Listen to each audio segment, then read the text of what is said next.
Hello and welcome back to another episode of the Boropolis podcast. As always, I am joined with Nathan, and well. The international break is over, but unfortunately Borough are back, Nathan. And I say that in the worst sense. Yeah, it was really poor yesterday. And after missing club football, I put the graphic that Michael Manning, all of the wonderful graphics on Boropolis that he makes, got up, posted that. I thought, right, great. Back at the Riverside, let's really turn a corner and start to sort of turn the gas on and get going.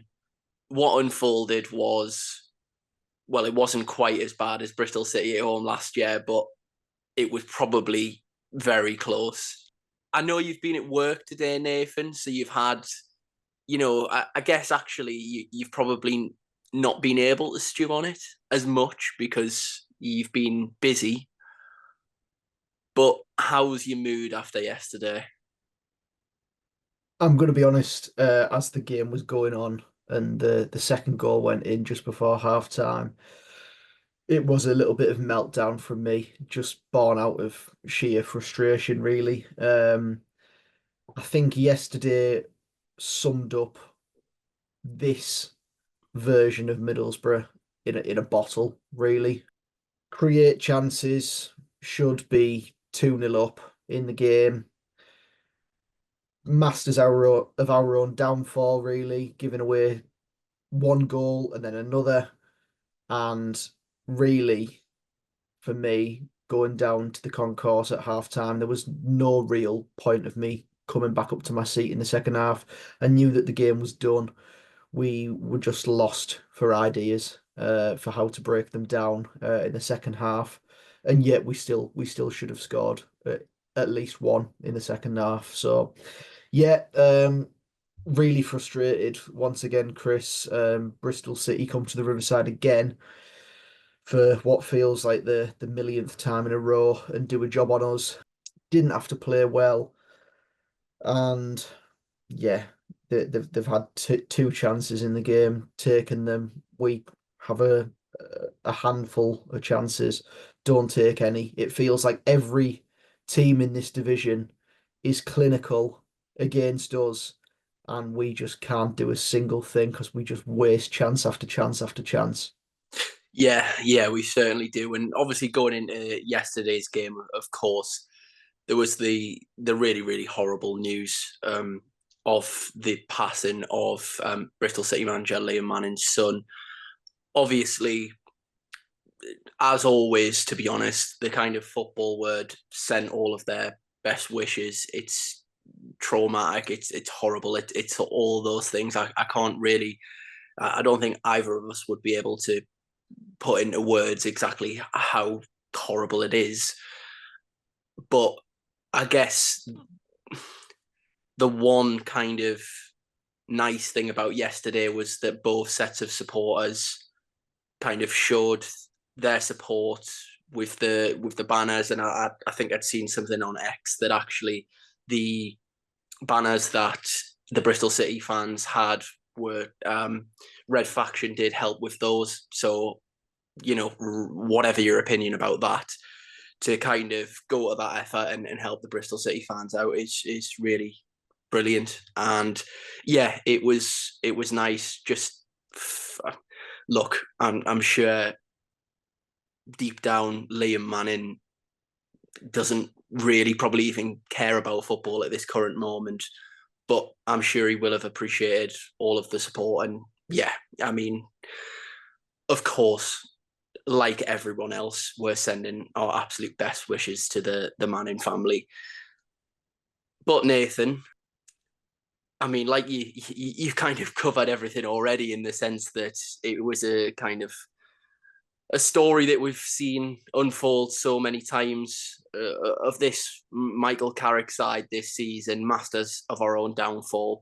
And I saw a tweet last night which said Middlesbrough 2, Middlesbrough nil. And actually, it's probably the best way of putting it because look, I don't think Bristol City were a bad side. They try to play, but we've beaten ourselves again in this instance. It's a recurring theme and a hugely frustrating one. And I think on the point that you made, it's becoming a little bit more alarming than kind of just we aren't scoring goals or we're having these silly errors. It got to a point yesterday when it went half time and you just thought, there's no chance we're getting back into this game.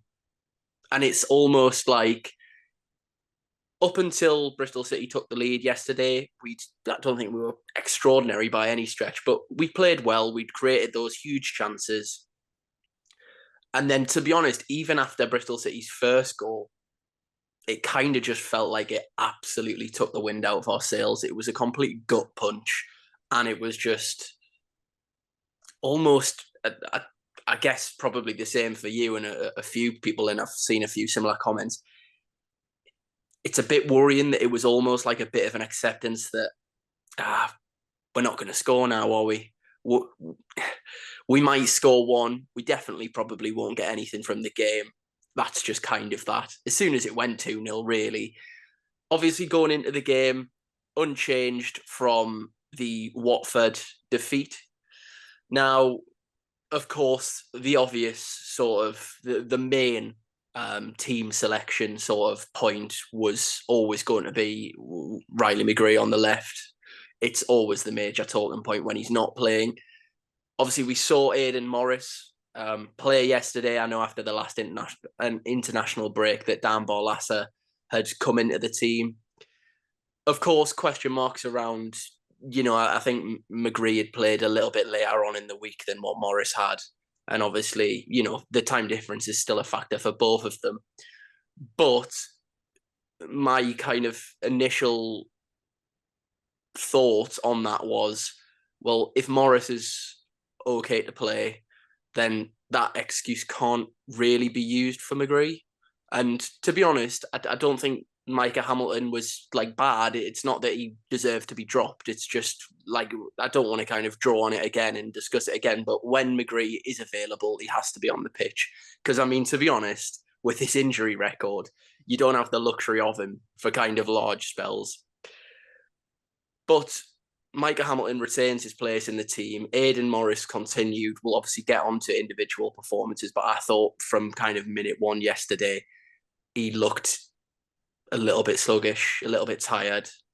And look, we are all acknowledging the fact that Aidan Morris has been absolutely excellent since his arrival. But yesterday, he was poor. And yeah, you kind of think, well, why would Morris play and McGree wouldn't? Maybe it is just a simple fact of that McGree played later on in the week and that was decision made for Carrick by one of the medical staff. I don't know. But I think one thing that was very evident yesterday, the bench was incredibly strong. So you did think if we're in a situation where it's 0-0 and we need to make changes to try and get a goal, then you've got an abundance of firepower on the bench. I mean, ultimately, what it ended up being was lob all the attacking players on and just hope that something happens. And, well, it didn't, did it? No, it didn't. As you say, 2-0, game done. There was literally no point in playing the second half, really. It was like a training exercise of Bristol City were going to sit behind the ball. They brought Sinclair Armstrong up front, who big, strong centre forward, rapid as well. And whenever they got the ball, they just hoofed it into him, tried to make it stick. If he could win free kicks, he would. If he could win throw-ins, he would. Slow the game up, get Bristol City up the pitch. If they gave the ball away, get back into the shape, and yeah, just defend. And there's not a whole lot to defend, really. There was an instance in the second half that was apparent throughout, really, the second half, where Hackney and Morris would be in the middle of the pitch with the ball, and every attacking outlet, whether it was Dork, Bergzorg, Latilath, Conway when he come on, Azaz when he was on the pitch, they were all on the last line and there was no movement. They all just stood on the last line. No one dropping in, no one then peeling off in behind or trying to make a run. It was just, well, we're going to stand in position and we'll try and work it out wide to Dork and he'll not pick his head up and just smash the ball across the face of goal and hopefully that will eventually create something from it. Just incredibly frustrating. And yeah, as mentioned, we knew that we were getting nothing from the game as soon as that second goal went in. Yeah, yeah, absolutely right. To be honest, there's not an awful lot to talk about in the second half, purely from a standpoint of Borough created nothing. The one thing I know we're kind of looking at the game lopsided, and obviously we will get into the goals and how bad yet again they were.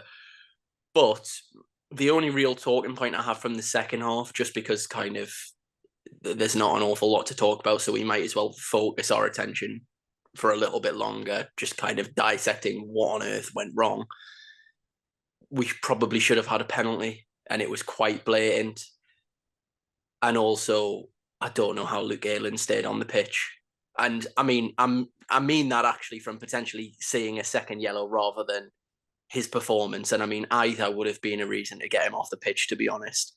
But yeah, do you remember that penalty? It was from where we sit, and for anyone that doesn't know where me and Nathan sit, we sit pretty much the last few rows before the boxes in the west stand. So it's like, we aren't too high up. We are more or less sort of slap bang on the halfway, like a little bit to the left. And I thought, yeah, my angle of this is really good. And I couldn't believe. Do you know the incident I'm talking about when basically it seemed like Hackney was just about to get his shot off, was kind of being wrestled, and then was just dragged to the floor? Yeah, yeah. I was in the concourse at the time, so I actually saw the replays The of it. replay. Yeah, I saw the replays of it on the TV, and it looks a penalty to me as well. The referee, yeah, He was a bit card happy yesterday, wasn't he? he It was, was it but was some day to have a bet builder on. yeah, but I kind of thought that a lot of those were fair. Hackney's in the first half, blatant. Rav, a little bit unlucky with his one. And then there was another one. Azaz, I think, was a little bit of a kick. So yeah, I thought maybe t two of the three were probably fair. But yeah, I think yeah, we were maybe unlucky in that instance. Dork had a chance in the second half as well, that he probably should hit the target with.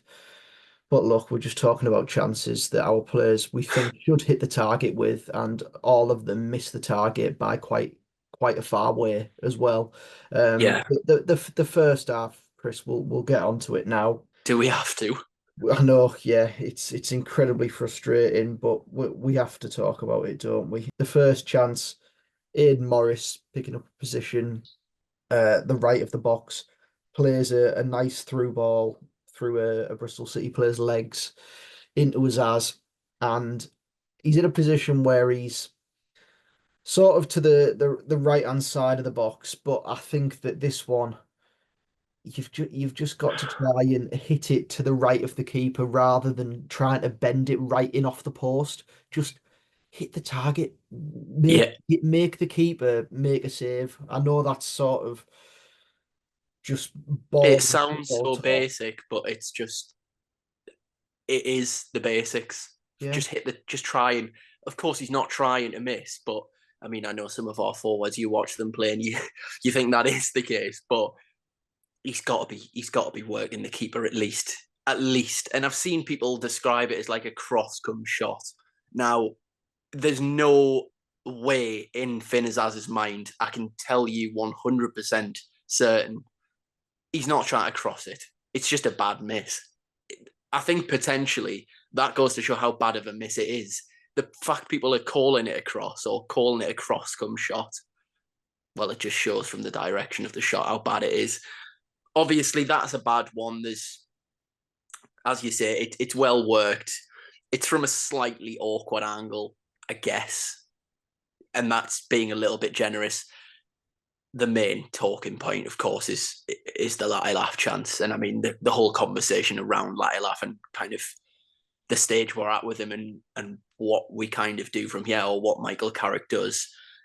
To be fair, it was as I thought he was actually going to go alone originally. He took a couple of strides, and I was waiting for one of his really, really powerful shots to burst the back of the net. Instead, he actually slips in Latilaf. It's the correct decision. Takes two defenders, kind of because of the direction that they're running in. Basically, he almost takes them out the equation for Latilaf. It's effectively a 1 versus 1, him versus the keeper, and well, the keeper could have just hopped into the away end and just watched Latilaf put it past the post because there was nothing for him to do. He basically just misses the target again. It's really bad, isn't it?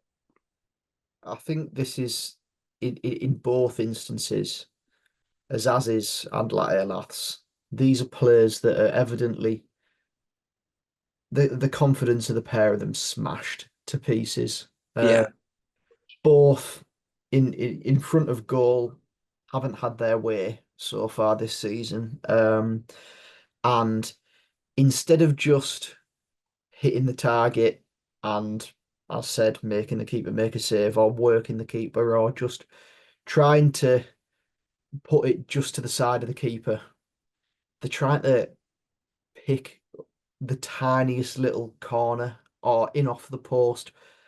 Just hit the target for God's sake. Don't put it wide. Dear God, yeah, it's a really really bad miss. And I'm going to be honest, we spoke about it yesterday or going into the game yesterday. I actually thought yesterday was going to be his day. I thought that he would get a goal yesterday. I think he's been unlucky the last couple of weeks. I think his header at West Brom where Palmer makes a really good save. It was a good chance, and you could see he was gutted with that one.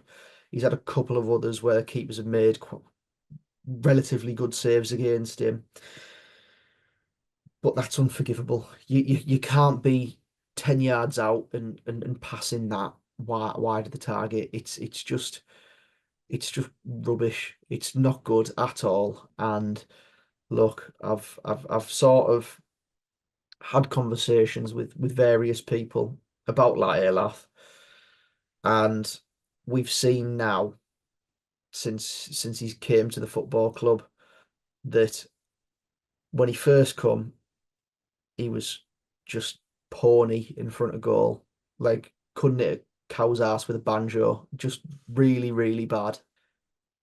Found his feet a little bit with some sort of instinctive finishes, one-touch finishes.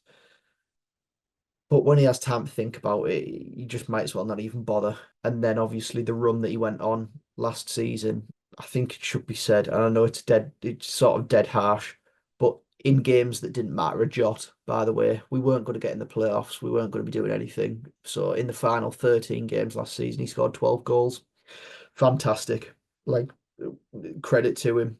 And he earned a lot of praise for that, which look, a lot of his finishes were really good finishes in that, like ones that if you'd had them type of chances in December last year, he'd have hit the back of the south stand more often than not. Then coming into this season, you see a lot of championship fans say, yeah, nailed on. He's gonna continue this form. Gets off the mark on day one and has been really sort of poor from open play since. Just a strange one. I think that he needs to take a seat out of the team for a period of time, if I'm honest. And that does depend on the fitness of Tommy Conway, obviously being out injured, came on yesterday with half an hour to go. We have seen Carrick sort of trying to play Conway in that 10. I don't think that he even knows what he wants with that. With now he has Azaz there, he doesn't know what he wants to do with Azaz, whether he wants to play him there, whether he wants to play him off the left. He doesn't know if McGree's even good enough to start, evidently.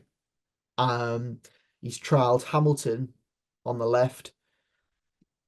I just think that it'll be beneficial for the team to have Tommy Conway up front. I think he's probably a more natural finisher than Lath, which does sort of contradict my point on him being an instinctive finisher. I think that if Conway is given the chance where he's played through one-on-one, I'm more confident in Tommy Conway to finish a chance than Emmanuel Lath. I think that should be the move moving forward. However, you have turned down £20 million for said centre forward that is shit in front of goal at this moment in time. And you probably kept him at the football club by saying, look, you're going to play every game. And I, now that he's not taking chances, you're sort of with no choice. You have to take him out the team. You sort of yeah, always missing chance after chance. It's unthinkable at this point to just persist. yeah. I think obviously, as you say, that is probably part of the reason. I think obviously it would have been a guarantee anyway that Latilaf. I think to be honest, even when Tommy Conway signed, you always felt that it was going to be Latilaf and Conway. It was never going to be, Conway was never going to really be considered like someone that would start a lot of games as Borough's number 9. I think we all kind of thought, especially given the fee, that yeah, he's probably going to play, but he's just going to be not shoehorned into the team, but they're going to find a slightly different role for him so that you can play both of them together. On your points with Latilaf, I do think that it's it was at a stage where he's been unlucky, and I heaped a load of praise on him a few weeks ago, saying how well he presses and what he does offer the team. Look, he does give defenders a lot to think about just because of his sheer pace. But at the end of the day, it kind of falls down to how long do you persist with a striker that can't score. And in this instance, I think it's got to be soon. And I don't necessarily think his kind of overall like performances have necessarily been bad. I really wouldn't say that, but in all honesty, it's getting to the point where you think even the mental aspect of it, you can see how distraught he was when he missed that chance yesterday. It's obviously, and of course it will be, he's a striker. All strikers are the same. Where, I mean, already his finishing ability when he has a lot of time to think about what he's going to do is poor. But now with that extra weight on his shoulders, and obviously it's important to mention that expectations have changed because, as you say, his great scoring run last season were effectively in games that meant nothing. He had spells out of the team, but it was his first season and it was, well, he's adapting to the league. You can see how raw he is. He's great in terms of his speed and what he can potentially do in a game, but there's an acceptance that sometimes he will come out of the team. He's going to have these runs because of that purple patch that he had. It's almost now a case where you think it almost becomes its own headline in the fact that, oh, Latilaf's been dropped. He was expected to be the top goal scorer in the league. He hasn't scored for this many games. All of that will be playing its part.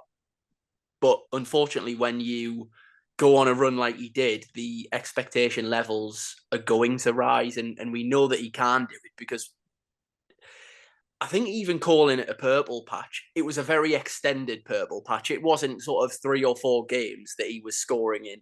It went beyond that. If it was a purple patch, which currently it's looking like it was a very, it wasn't a small sample size that we got of it. And yeah, I think you're right. Obviously, Conway's a much more natural finisher. I personally will always bang the drum of wanting to play Marcus Forth as a number 9, but I think it's quite clear that that's not going to happen, given all of the injuries last season. If Marcus Forth was ever going to be considered as a number 9 by Michael Carrick, it would have happened already. So I don't think there's any danger of that happening. In fact, even when he come on yesterday, he moved Conway further forward and played Forth slightly like withdrawn off him. So in that sense, he's still not viewed as the 9, even when Conway, who has been playing that withdrawn role, is also on the pitch. Yeah, I think it's getting to the point now where, as much as he offers the team in terms of his pressing, in terms of his running, at the end of the day, he's a striker that's not scoring and is now beginning to miss good chances as well. So that just can't continue. It's as simple as that. If you want to fire yourself to promotion, you're going to need a striker that's going to contribute goals. And even the season that we got promoted, it's not like our strikers were prolific. We had 2 options, well, 3 options. And obviously, Stuani was getting goals and things like that. But, I mean, Latilaf hasn't been good enough. But the forward line as a whole, I think Latilaf, if he comes out of the team, fair enough. But then there's also an expectation that the likes of Ben Doak, who his end product is, he's still very young, he's very raw, and you'd hope that element of his game will improve. We know what Isaiah Jones is about. His end product is, how can I describe it? Limited, hit and miss. Limited, yeah. McGree's not a goal scorer. Finazaz is not a goal scorer. Tommy Conway and Bergzorg, I mean, Bergzorg or Tommy Conway, you're going to pick Tommy Conway, aren't you? But I guess Bergzorg, we haven't really seen to that much of an extent his kind of finishing ability in terms of chances where he's got a lot of time to think about it. He gets off enough shots, sorry. He does love cutting inside and hitting the defender. I mean, I can't remember which game it was in particular, but he seemed to just do it over and over again in one game. It might have been Derby, I think. But yeah, the long and short of it is, unfortunately for Latilaf, I think it's got to a stage now where Carrick is probably going to have to just say, have a little bit of a spell out of the team.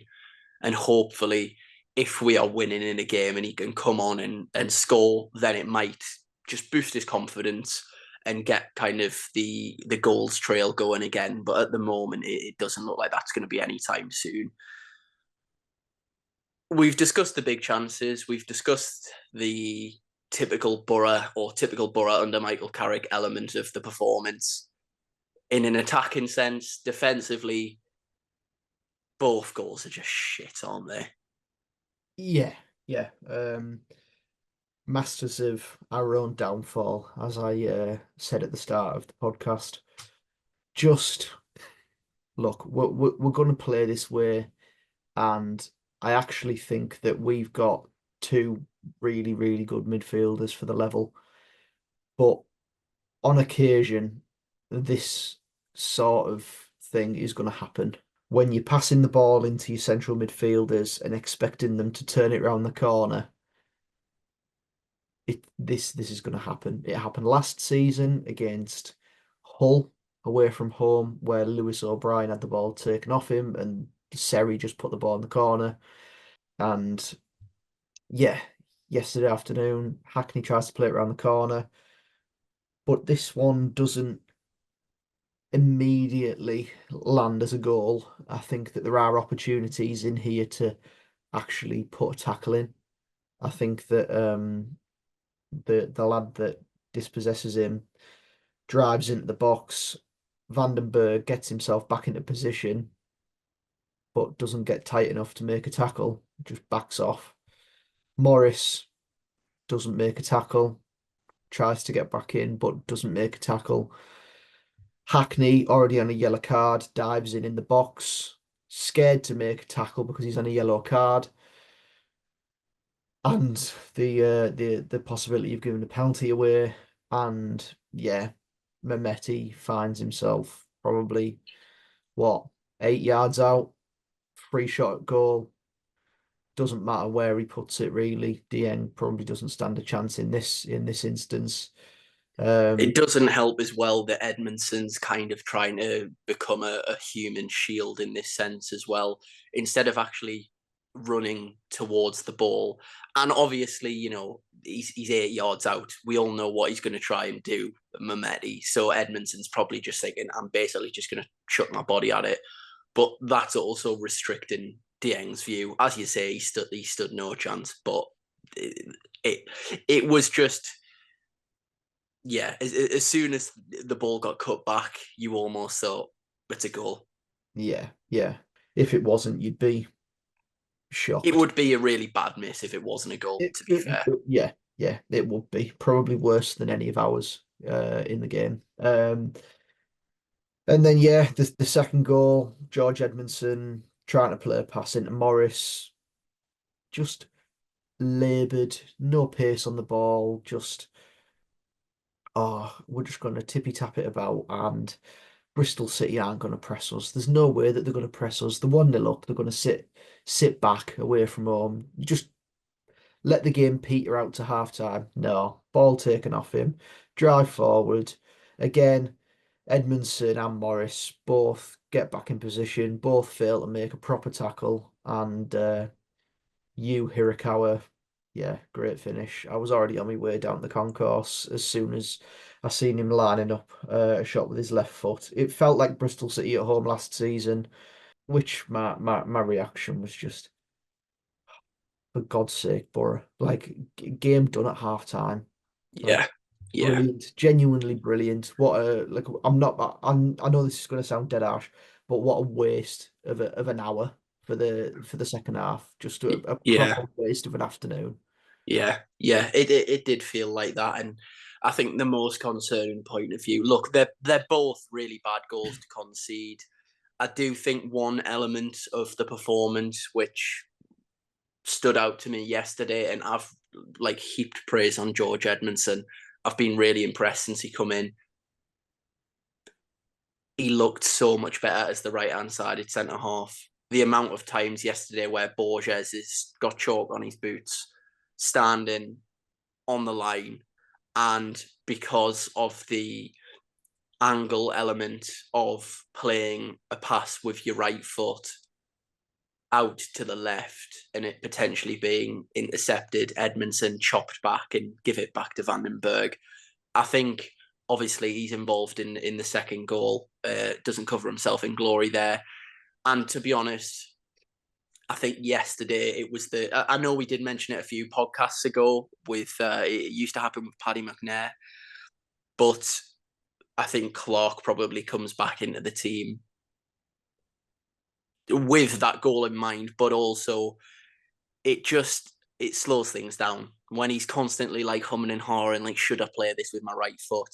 Angles wise, and in terms of just the just the comfortability of a centre half on the ball, it just makes so much more sense to play Clark. Don't get me wrong, I don't think Edmondson was horrific by any stretch, but the balance aspect, it will definitely help having a left footer on the left hand side of defence. But yeah, goals wise, they're just really bad. It's individual errors again, but it wasn't necessarily well worked. The second one's a great finish. But I think just in general, I don't necessarily want to kind of get too drawn up on the goals. I just want to talk about A, Borough's lack of a plan, B, and how long this has gone on for now. And also the aspect that I did mention earlier on that basically I know it was different in the sense that we had the lead against Watford, but almost there's a feeling of inevitability when we concede one that's just game over. Now, given the money that we've spent, and given that, look, last season, Michael Carrick almost, and don't get me wrong, if we'd have got relegated, it wouldn't have been a free hit. But because of the turnaround of players and because of the loss of quality from his first season as manager or head coach, there was an acceptance that, do you know what? If we can like even challenge to get in the playoffs, then that would be a good season. This season, the expectations have gone up again, and he's got way more to choose from in terms of attacking talent. So if plan A is not working now and he still doesn't have a plan B, then pressure's going to mount. And by no means are we at a stage where I'm saying Carrick out or anything like that. Like, absolutely not. The performances, Carrick can't account for the two absolute sitters that we miss in the first half or George Edmondson giving the ball away. That's not his fault. But how many times is these types of performances going to continue to happen? And I've still got confidence that I think most likely the way that this is going to turn around is going to be in the form of personnel changes. And we basically stumble across something where Conway goes on a run, or I don't know, Latte Laugh remembers that he can like kick it into the net instead of everywhere else but the net. But it is a bit of a concern. I think majorly the element of basically capitulating, and also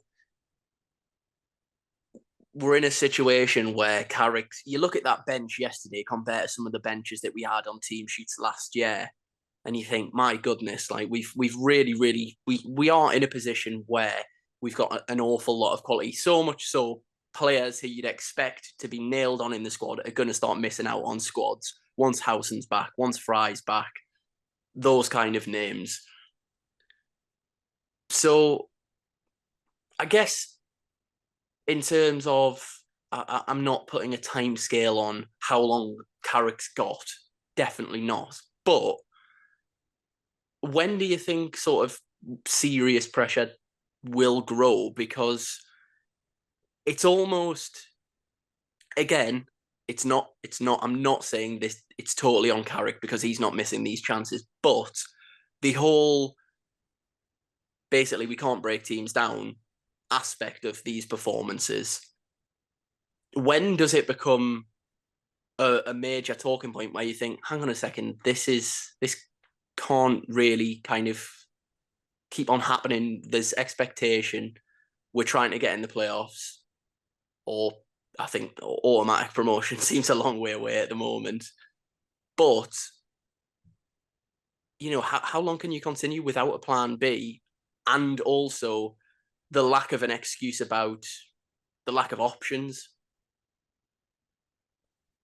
Yeah, I think on your point about is there a plan B? I think honestly, it from what it looks like, it's try and do plan A better. That Try and do which plan A with a few different players, or failing that, do what he done yesterday and just lob all the attackers on and just think, hopefully something happens. hopefully something drops for us. Yeah.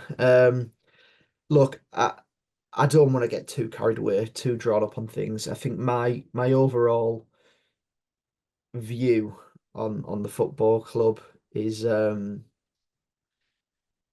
is one that I want to try and be measured with. I am a fan, same as everyone else, which is sometimes you get drawn on new signings and you become too optimistic for your own good, and then it can just bring you down and bring you to a massive halt. Um, Yeah, Now look, we're ninth at this early stage of the season. 14 points on the board, Chris. And look, it's very early on. Look, we've it just is. It is. we've played two games there, and we've lost to Watford and Bristol City. If you take something from Watford and take something from yesterday, it's a whole different story. That the questions around Carrick isn't even a thing, really. Now, I think that the next couple of games are big to see where we actually are. We're going to be playing sides that probably will come to the Riverside on Wednesday and the following Saturday in Sheffield United and Coventry, and they're probably going to try and do something different to the sort of mid-table teams in the division. No disrespect to Bristol City, Preston, the likes of those sides, but they've come with a game plan and it's worked. But I would be shocked to see Sheffield United turn up on Wednesday night and try and do the same thing. I'd expect them to do their own thing, try and have the ball, and yeah, take the game to us rather than just sit in, take the two chances that we're probably going to give them for free, and then just win the game. I think that the next three definitely will be a very good judge of where we are and sort of where our expectations should be set for the rest of the season. In between those games that I mentioned is Norwich away next Sunday, who look, they're flying and they're a really good side. Look, we haven't conceded all too many goals this season that have came from opposition carving us open. Whereas the next three games against sides that I'd say have a little bit more quality in their ranks than a lot of others in the division. I think that my expectation is they're going to create a lot more chances against us, especially if we are as open as we are. If we try and build up the way that we did yesterday with our two centre halves and two midfielders, and obviously Dieng in goal, wing backs or full backs very high. So pretty much just a five building up. I think that if we try and do that against these sides, they'll kill us really. So yeah, look, as mentioned, it's early on in the season. Don't want to get too carried away. We are very inconsistent. We have got, and I think this is something that I've sort of picked up on having conversations with different people. I think that we might be a little bit inexperienced in our side. Now, just hear me out on this one, but Neto finding his feet in the division, coming into a new sort of country, even Hayden Hackney has played okay half a season in his first season with Carrick. Last season, injured quite a lot, and now because of his good first season, he's got expectation that he's going to be the driving force in midfield. Morris, yeah, look, he got off to a really good start, but he is new to the environment and the division. Players like Dork, 18-year-old, Hamilton front. It's his first senior Yeah, season, isn't it? yeah. Same with Micah Hamilton yesterday, first senior season. Look, and I know it's a little bit sort of I'm trying to take the pressure off. It might seem like I'm trying to take the pressure off a little bit. Players like Azaz played one season at championship level last season for Plymouth with little to no expectation.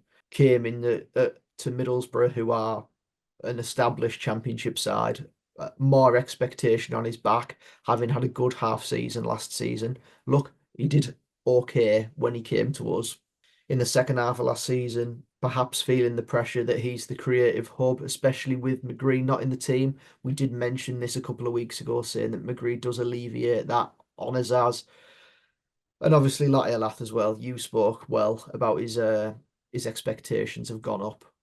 He'll have seen the hype. He's seen obviously bids coming for him from teams in the Premier League. So look, we are a little bit inexperienced in our ranks. And do you want to know what? I actually thought that we looked, despite not creating a whole lot yesterday because of Bristol's low block in the second half, I did think that we looked a lot more just comfortable on the ball and moving forward with McGree on the pitch, with Marcus Force on the pitch, with Tommy Conway, these players that have played a lot of championship games and have been in the swing of Saturday, Tuesday, Saturday, Wednesday type sort of games. I just think that a little bit more experienced players like McGree would be beneficial for the side. And look, I do think that he will come into the team on Wednesday evening. And I think that we will hopefully see the benefits of that as well in the next couple of weeks. Yeah, absolutely. And if I'm completely honest, my point on Carrick, as I say, I just want to put it out there again. By no means, there's not anyone else that I'd want to manage us, that is within our reach. I'm not putting a question mark over the manager's head at all. I just think that, I guess after 10 games, I think we mentioned it again a few podcasts ago. We said after 10 games, that's when you can start judging a team. Now, again, I certainly wouldn't put it past us to go on a run of 10 games and win them all. We've had those types of runs during Carrick's tenure in charge. But perhaps I have been possibly sucked in a little bit with expectations due to the fact that, when you think of the squad this season compared to last, we've bulked it out. We've got more or less in every position 2 players that would probably start for a lot of championship teams, or at least be kind of in their first 12 or 13.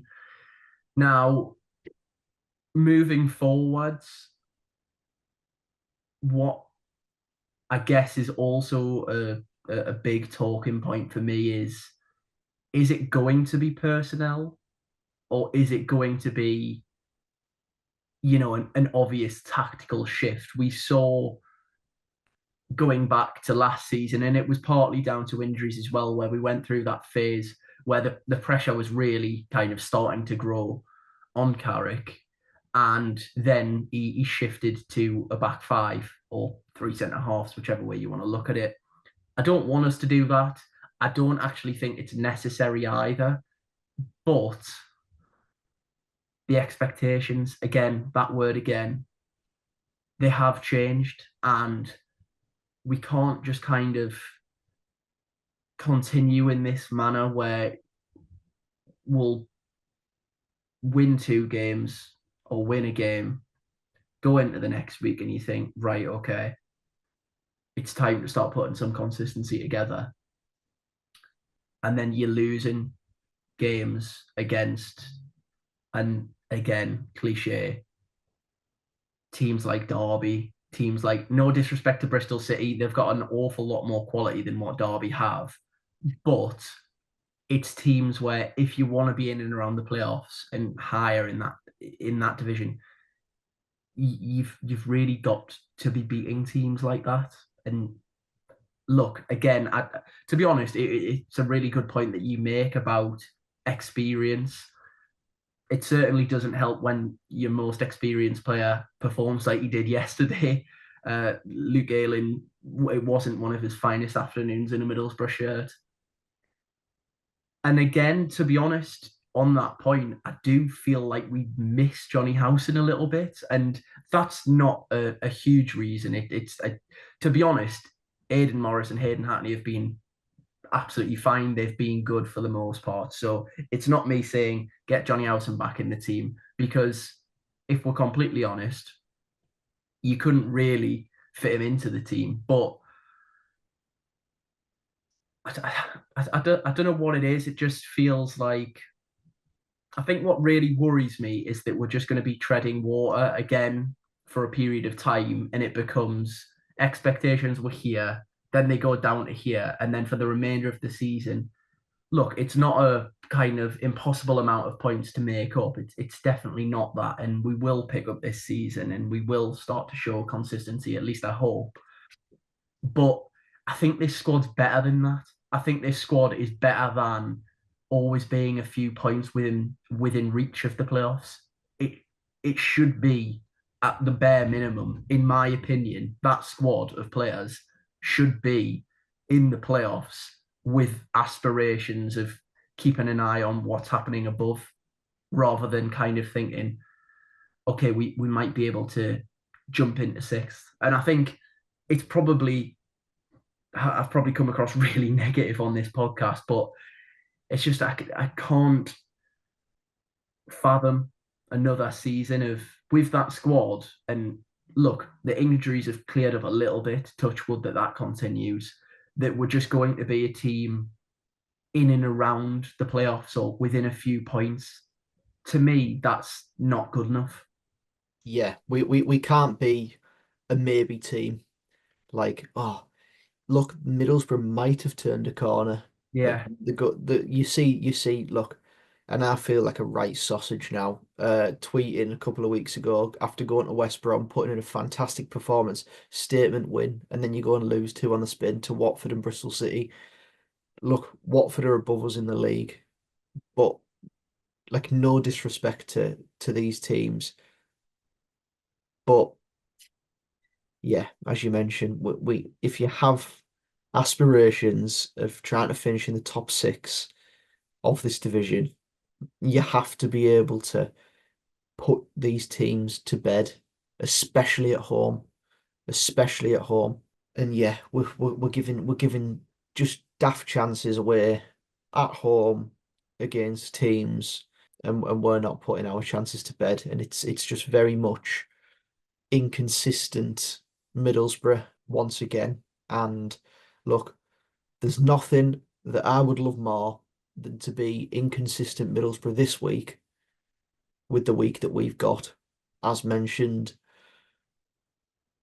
Sheffield United are in town on Wednesday, the live game on the box, and the return of the big guy, Chris Well, I Wilder. mean, the big guy, I guess, in some senses, some would say.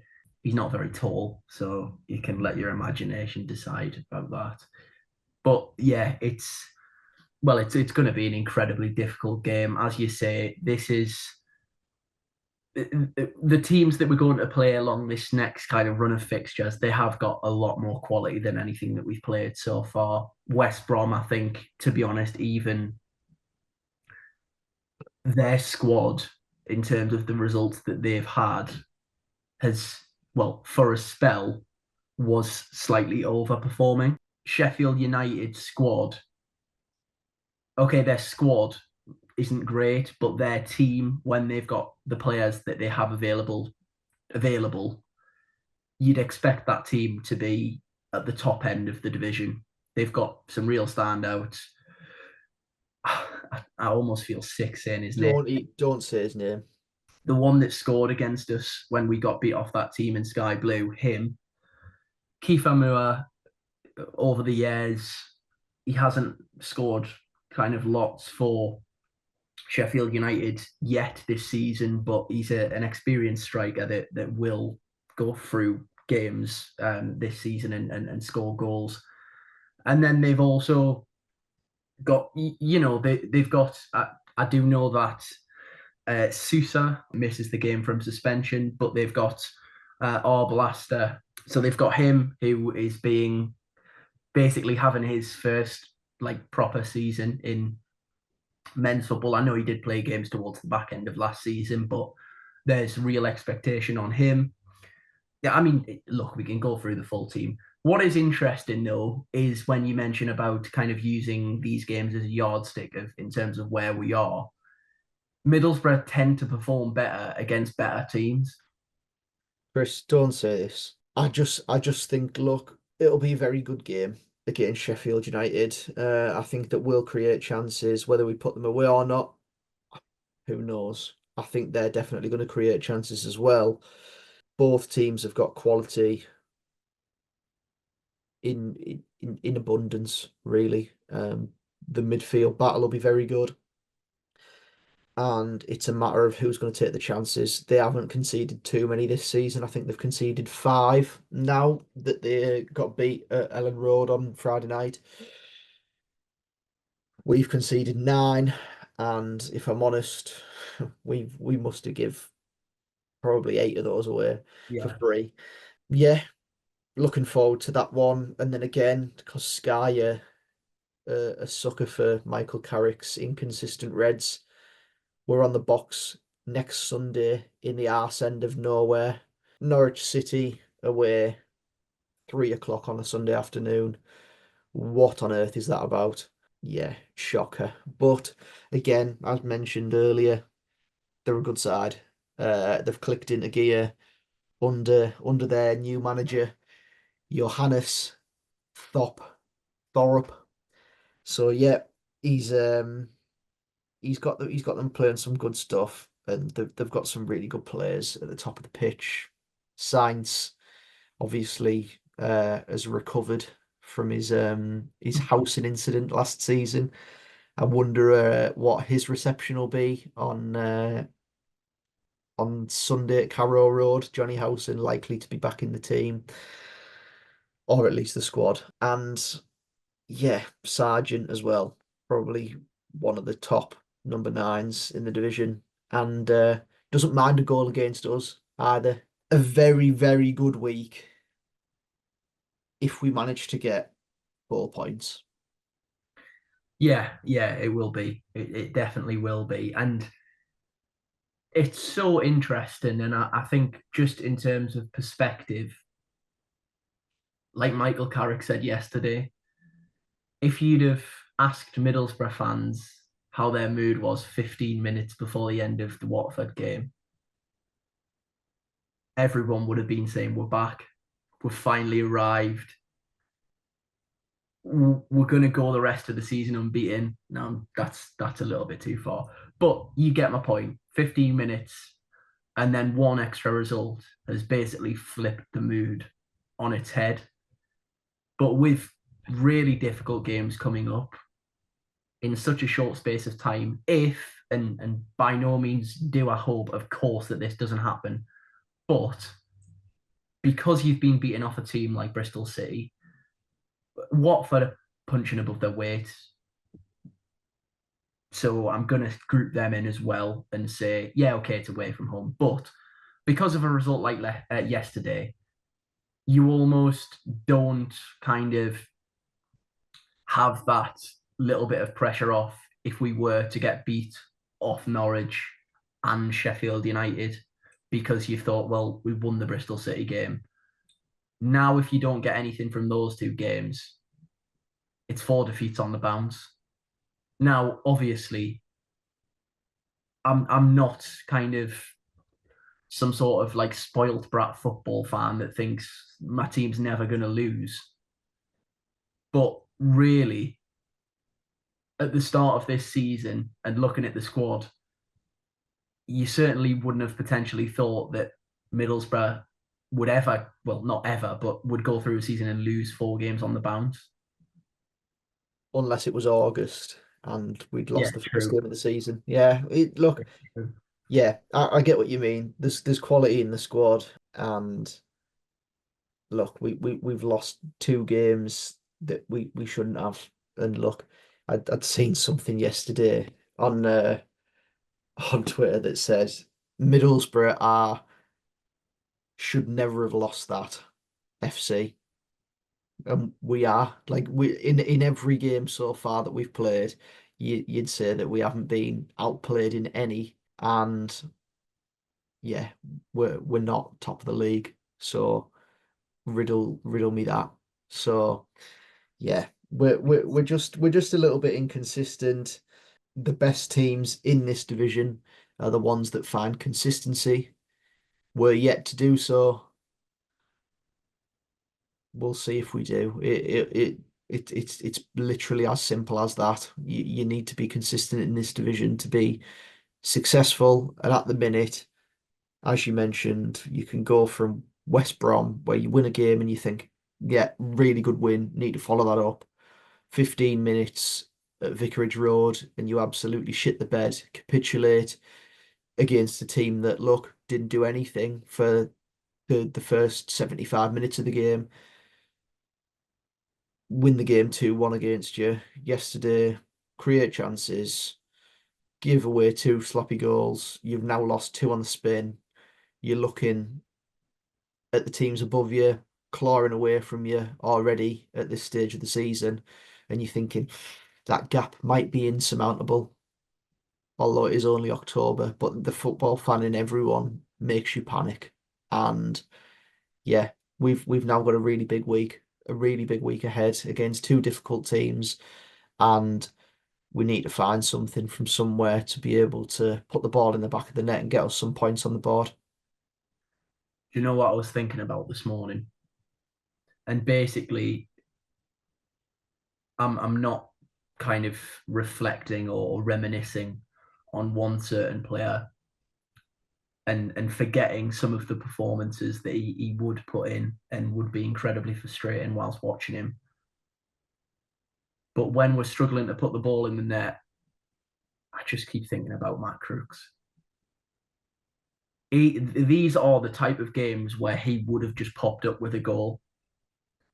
And look, I'm by no means saying that it was a horrendous decision to sell him. I'm not. I'm accepting of the fact that he went and it was possibly the right time. But you do miss having a player like that in your team where you just think he might not do anything, but he's going to pop up with a goal. Yeah, yeah. Look, he popped up with goals on occasion, but if you give away two shit goals yourself, he's probably not going to score a hat trick to win you the game. It's I just It's not very true. yeah. So look, I think that we will be fine. It's just a case of finding consistency. We need to have players in attacking areas that begin to find a little bit of form. And look, we are creating enough chances in games to be able to put teams away. And look, on another day, yesterday, you win the game comfortably. You're 2-0 up within 20 minutes. Azaz and Latte score, both fit and firing, full of confidence.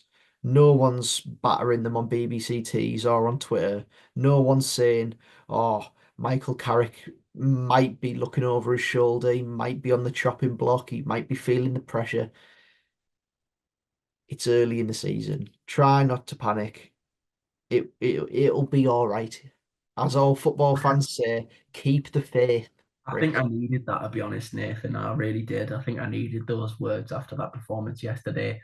Look, we never really kind of do this on the podcast, but bearing in mind that there's going to have to be changes, and there will be, I've got no doubt about it. I'd be absolutely astonished if the team's unchanged when we play against Sheffield United.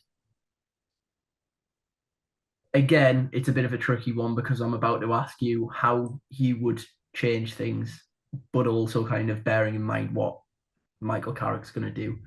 If it was my choice, I'd just give Marcus Forster a run as a number 9, just because in my head it makes sense that he's the best finisher at the club, put him up front, and that's why I'm not manager of Middlesbrough Football Club.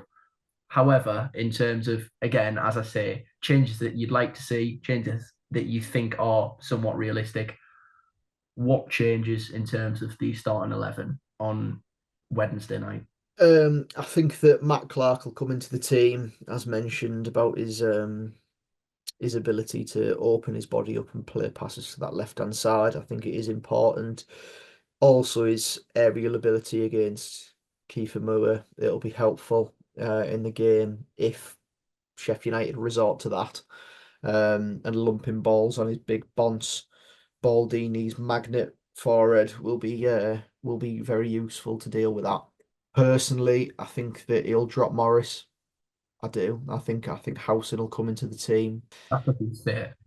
I do think he'll be fit and available, and I do think he'll come into the team.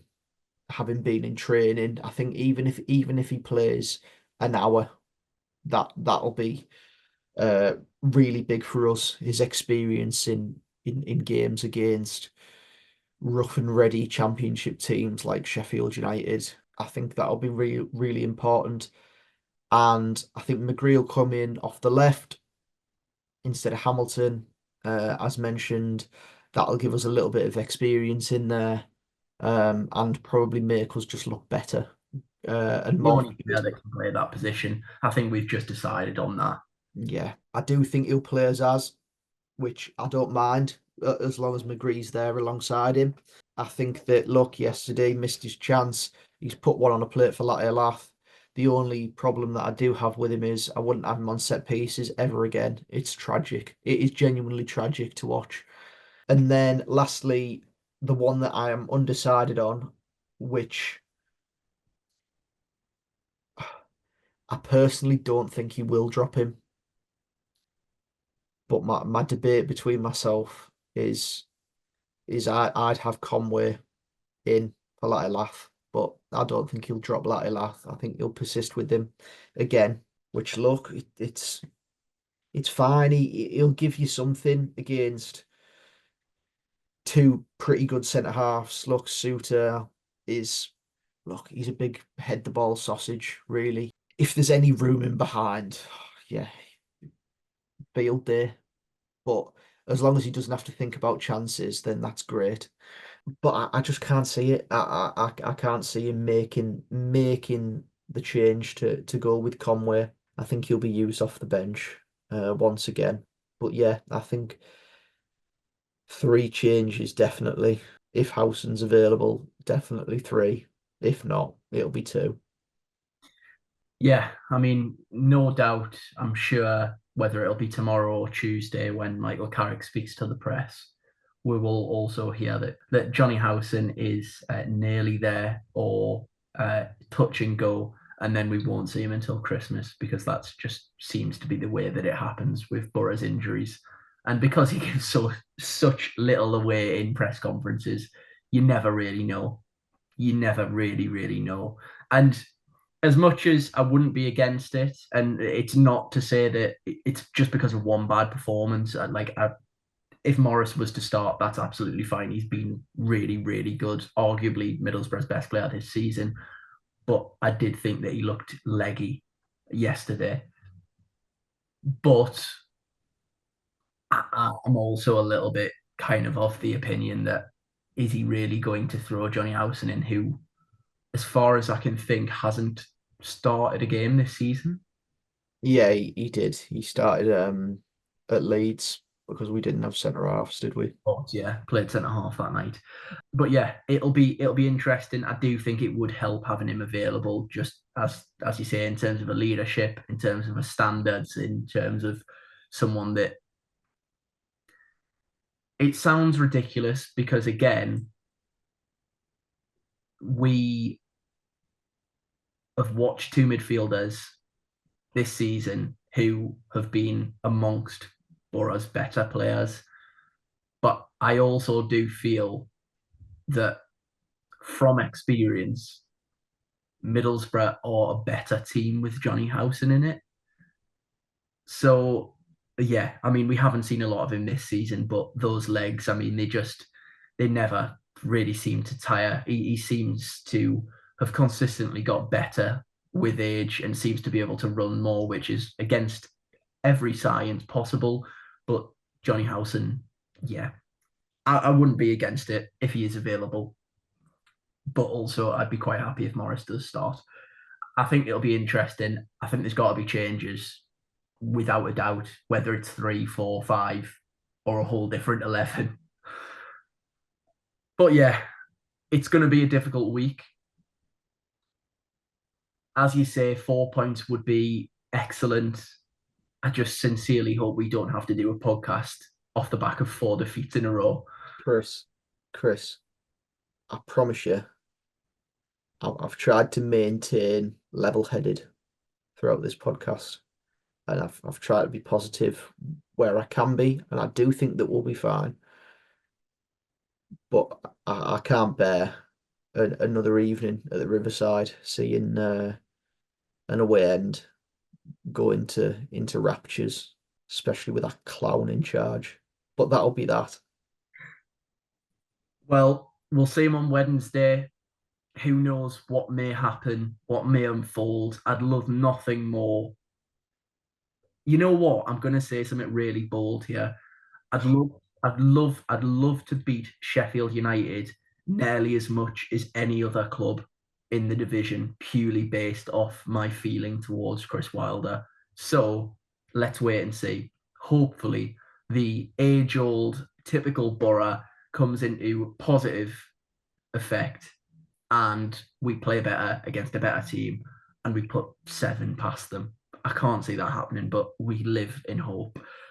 That has been another episode of the Boropolis podcast. If you have liked, please do give us a like, subscribe to the YouTube channel, and of course, you can rate on audio platforms as well. Nathan, I'm actually just going to let you speak some words of almost therapy to close out this podcast, just to tell everyone that it's going to be all right. It will be all right. Keep the faith. We'll have 6 points on the board to talk about next week. This exact time next week, 6 points, 2 wins on the box. We will be back. That's going to be funny when we win neither of the games. Look, let's not talk about hypotheticals and scenarios about making us even more sad about Middlesbrough. Let's just wait and see what happens, and we'll deal with it when it happens. Thank you ever so much for watching and listening again. That has been another episode of the Boropolis podcast.